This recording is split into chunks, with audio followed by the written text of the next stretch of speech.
¿sí? Tenemos que tener en claro algo también. El primero fue que fuimos comprados a precio. El segundo es que habrá juicio.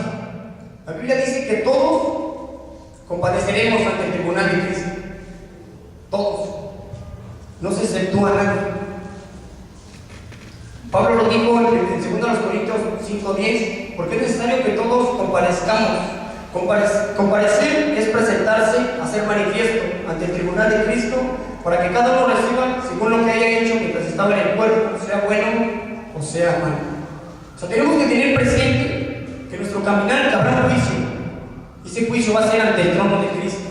O sea, no estamos exentos como cristianos de que se nos va a demandar cómo nos comportemos en esta vida. O sea, esa es una verdad que el cristiano debe de tener en cuenta.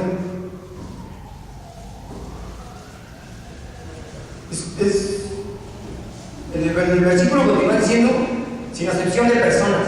Muchos creen que por estar dentro de ser hijos tenemos ciertos privilegios. Sí los tenemos, pero también hay mucha responsabilidad.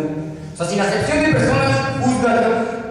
Si no perdonó a su pueblo, tampoco nos va a perdonar a nosotros.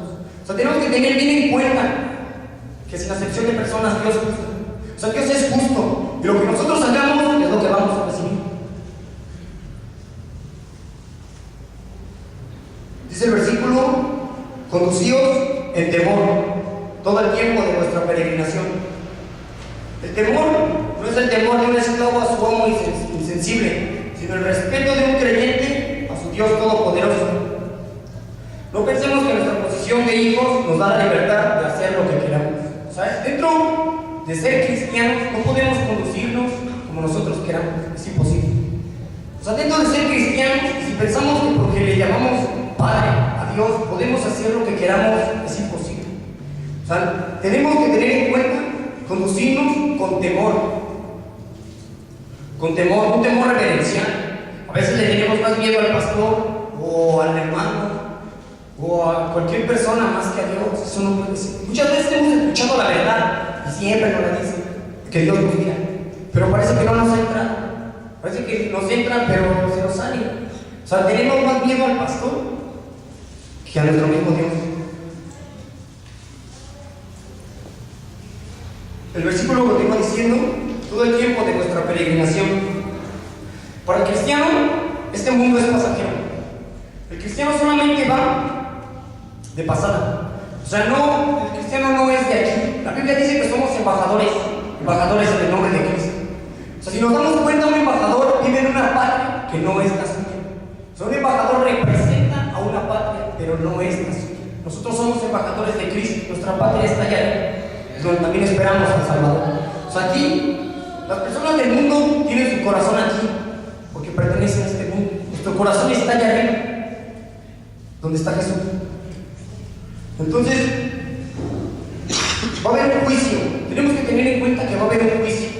Cualquier pecado que nosotros tengamos oculto, si no se manifiesta, si no sale a la luz en esta vida, se va a demandar allá. Pecado oculto o pecado en secreto que pensamos que porque nadie nos ha visto que lo estamos realizando, pero el Señor sí sabe. O sea, tarde que temprano va a salir a la luz. En una ocasión fuimos a mi hermano iba a comprar unos tenis a un tianguis. Íbamos caminando, pero el sol estaba todo lo que daba. Pero los tenis es que tienen unas lonas rojas. Entonces los tenis estaban abajo de la luna. Se veían excelentes. Pero entonces yo le dije, sácalos a la luz. Los sacó a la luz y no eran lo que prometían debajo de la luna. O sea, no eran lo que prometían estando debajo de la luna. Nuestra vida como cristianos no debe ser superficial. O sea, no tenemos que enseñarle algo a los hermanos que no somos. ¿Por qué? Porque tarde que temprano todo va a salir a la luz y se va a mostrar quién realmente somos. Por eso tenemos que darnos cuenta que pecado oculto, pecado en secreto, pecado que estemos haciendo y pensamos que nadie nos está viendo, se va a demandar. Pecado confesado, la sangre de Cristo tiene poder y lo borra. Pecado que nosotros guardemos nos va a seguir por la eternidad. Pecado que nosotros no confesemos a Dios por vergüenza o por X situación, nos va a seguir por la eternidad. Esa es la siguiente causa. Entonces tenemos que ser santos. La Biblia, Dios nos llama a la santidad. O sea, no dice la Biblia que no nos fuimos llamados a la inmundicia. en toda... Entonces la tercera y última causa de por qué todo cristiano debe de caminar en santidad está en el versículo 16. Me gustaría que lo leyéramos.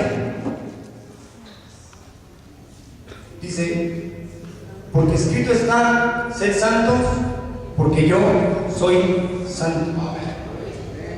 El apóstol Pedro cita palabras de Dios mismo. Dios estaba hablando a su pueblo Israel y él mismo declaró estas palabras y dijo: sed santos, porque yo soy santo. La tercera y última, debemos de caminar en santidad por causa de Dios. El versículo es sencillo.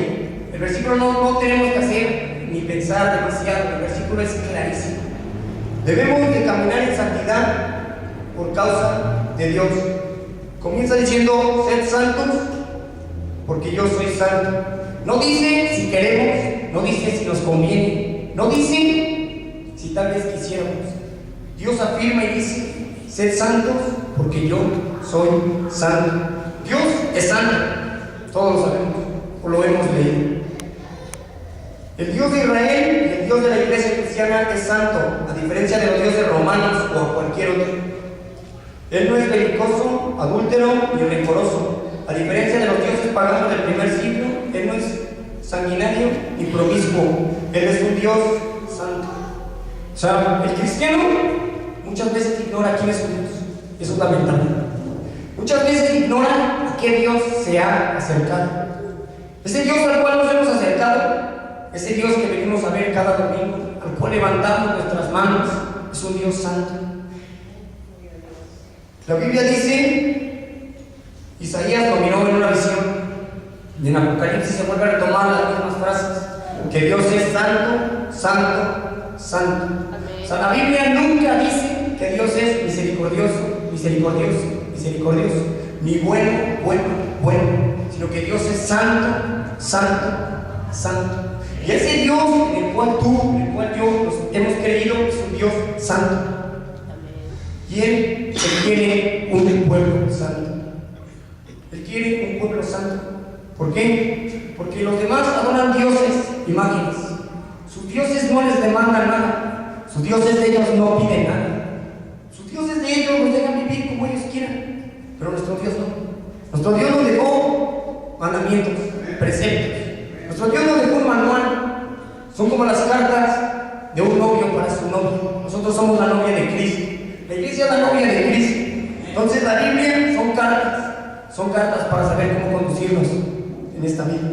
Nuestro Dios demanda santidad de nuestra parte. ¿Por qué? Porque Él es un Dios santo. En una ocasión fuimos a una boda. Los que se casaban eran cristianos, los invitados, y algunos sí, otros quién sabe. Pero entonces estaba en la fiesta, todos estaban ahí platicando. Entonces pusieron unas botellas en las mesas, pero no eran botellas de vino, sino que eran como una bebida frutal. Pero al final concluimos que tenía más alcohol que una cerveza. Pero entonces ahí están los hermanitos tomándose sus vasos. ¿Por qué? Porque no estaba el pastor. ¿Por qué? Porque pues, no iba nadie de autoridad, a lo mejor, no sé.